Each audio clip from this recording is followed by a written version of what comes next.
Today, Bernie Sanders' presidential campaign woke up to this headline. Bernie overtakes Hillary in New Hampshire.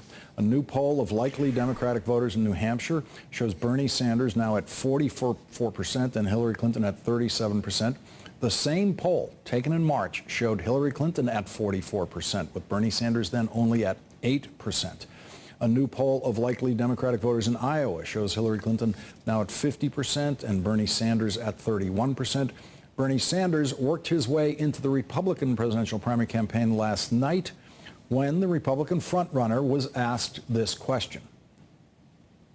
Give up your microphone to a protester like Bernie Sanders. I would never give up my microphone. I thought that was disgusting. That showed such weakness. The way he was taken away by two young women. The microphone, they just took the whole place over. And the audience, which liked him, I mean, they were him. They're saying, what's going on? How can this happen? That will never happen with me. I don't know if I'll do the fighting myself or if other people will. But that was a disgrace. The way they took, I felt badly for him.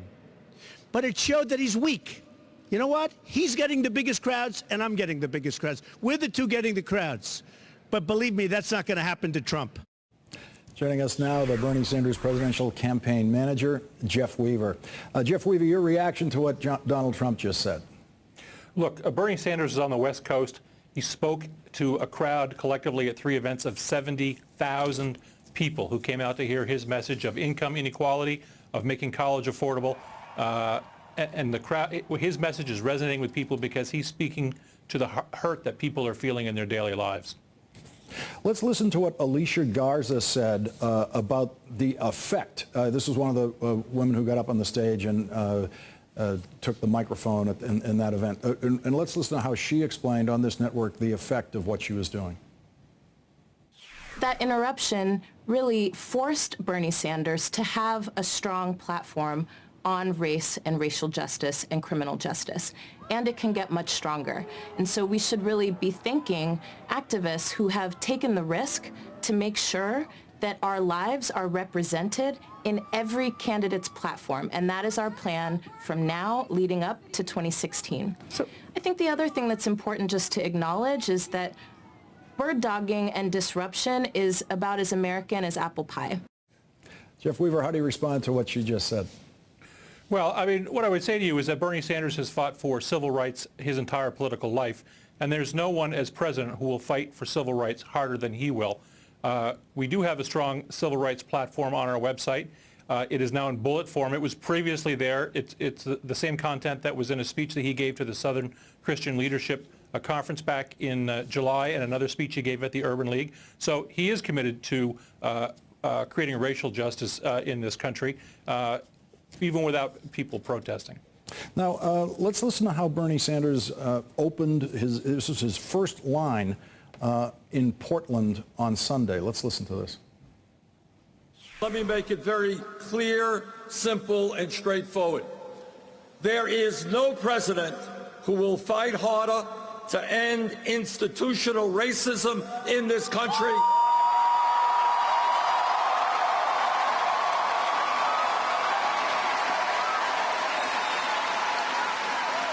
And to reform our broken criminal justice system. Now, doesn't that prove Alicia Garza's point that here it is now, the very first line in a Bernie Sanders speech? Look, I have to tell you honestly, when I was talking with Bernie about working on the campaign back in April, one of the issues we spoke about early on was the need for criminal justice reform. And so this is an issue I know he's been committed to. His record in the Congress is impeccable on this particular point. So, no, this is not a result of the protests. The issues that the protesters raise are real issues. Obviously, police brutality and a broken criminal justice system are real issues. But it's not the protests. This is Bernie and his record. That's what he's been talking about for years. In addition to that, he's also going to deal with the real problem of income inequality in this country, which disproportionately affects minority communities. So this is part of his long-standing agenda, and we're happy that people are getting to hear about it now. Does what Donald Trump said about Bernie Sanders last night help or hurt you with Democratic voters? What he says is meaningless with any voters, frankly. Look, Bernie Sanders that was not a Bernie Sanders rally. Bernie Sanders was invited to speak at a rally about Social Security in Seattle, and he went there. And the organizers of that, if you watch the tape, the organizers of that rally actually turned over the mic to the protesters. So, I mean, it's really meaningless what he has to say. It doesn't have any relationship to what really happened. What are the top three differences between Bernie Sanders and Hillary Clinton as candidate? And I mean policy differences. Look, Bernie Sanders has spent his career standing up for working class and middle class people in this country. He's prepared to take on the billionaire class in this country. He's prepared to make college tuition at public colleges and universities free. He's willing to put in a fair tax system. Should I go on, Lawrence? Well, what's the difference between Bernie Sanders' college affordability plan and Hillary Clinton's? Look, what Senator Sanders has proposed is we're going to put a tax on Wall Street. We bailed them out. Now it's time for them to help bail out middle class, working class families.